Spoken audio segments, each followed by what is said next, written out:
cerca di essere più rapido con lo sterzo, di anticipare la manovra e soprattutto guardare l'obiettivo, l'uscita del percorso, ok?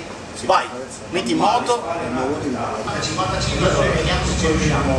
È ovvio che adesso devi essere più rapido con lo sterzo, non puoi avere la velocità di sterzata di prima, altrimenti arrivi troppo in fretta contro l'ostacolo.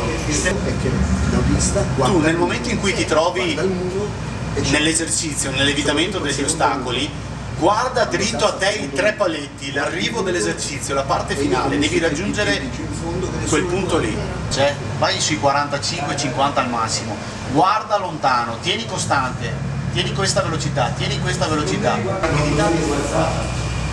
tieni costante, tieni costante, tieni costante, tieni costante, vai. Sinistra, subito a destra, subito a destra, subito a destra, tieni accelerato, guarda i 3 picchetti, tieni accelerato, costante, guarda i picchetti davanti a te, dritto, dritto, dritto, molto, tieni costante, fermati, bravissimo Ian, primo muto, bravissimo.